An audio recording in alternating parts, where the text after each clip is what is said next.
as part of the SAGE program, went out into the community and was not reticent at all. In fact, the name of her icebreaker is "Don't Call Me Shy." Help me welcome Brittany Wood.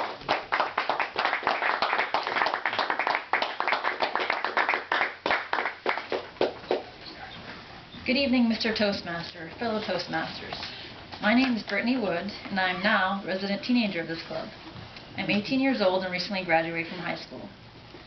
Even though I'm young of age, I often don't feel that way. Sometimes people mistake me for being older than I am, so sometimes I just play along with it anyways.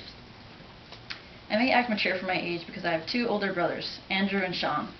They are 8 and 11 years older than me, but despite the large age gap, we are very close.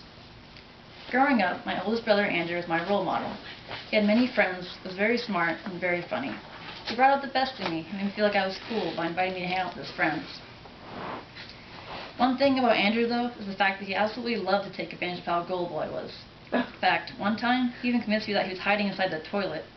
Another time, he convinced me that his friend had 3 legs. But despite this, he and I had a lot of fun together. One of our favorite things to do were Tigger rides, which are similar to piggyback rides. He would trace around the house with me on his back, only to take us to a mirror and cautiously peer into it. When he saw his reflection, he pretended to think it was another Tigger. His expression would change to horror as he yelled and ran around the house. He threw me off into a couch, making me laughing and wanted to do it over and over again. My other brother Sean and I shared a lot of the same interests, and we often played a lot of games together. At one point when I was little, one of my favorite things to do was have my brother run around the house and drag me on a blanket while I said, "Wee!" watching a certain scene in the Winnie the Pooh episode.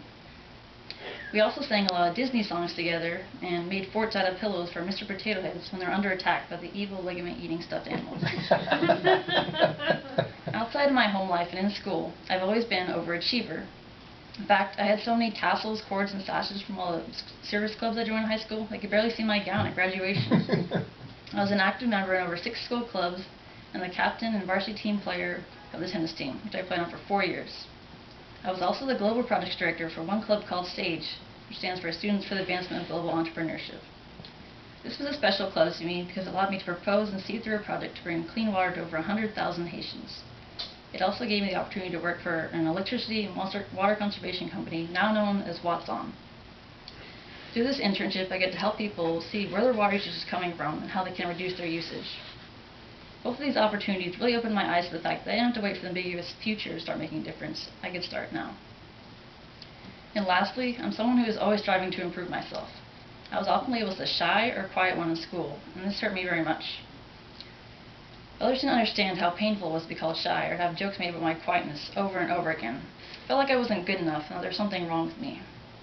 In 6th grade, for instance, I was bullied. At this age, I desperately wanted to fit in and please others, so I let people walk over me like a doormat. My friends, who I carpooled every day with that year, turned on me. They began to target me and make fun of me for not being cool enough, for not knowing the popular music, and for not having the most fashionable clothes. But most of all, they hated me for being shy. They tried to get me to scream in the quad one day when they were wondering if I ever got loud. They threw their lunches at me one time because they knew I wouldn't throw anything back. They prank called me to the point where I begged my dad to stop answering the phone, and they tried to exclude and embarrass me each and every day. They even started a whole online forum about me with anonymous screen names, but I knew it was them. One girl said, "I carpool with her every day, and I'm sorry, but she's a loser." And another said that I was so quiet that she wanted to squish me like a bug. And another said that she would hate to be me. Since middle school, I've become a much more confident person and would never let anyone treat me that way again. I've confronted my so-called shyness this year in a 1-year project, and I've been blogging about it since New Year's Day 2011. I've called it the Shyness Project, and I've been doing everything I've come to believe I can't do because of this label. I've learned that I'm pretty much capable of anything I set my mind to, even the scariest of tasks like public speaking. And that's why I'm here at Toastmasters. I want to be able to write a book and go on an interview and speak about my book. I want to be able to teach English abroad and have the confidence to stand in front of the room and lecture. I want to have more tools to share my ideas and my experiences. So thank you for allowing my dad and me to join your club, and thank you all for being so friendly and welcoming. I've brought in baked goods to show my appreciation. Mr. Toastmaster.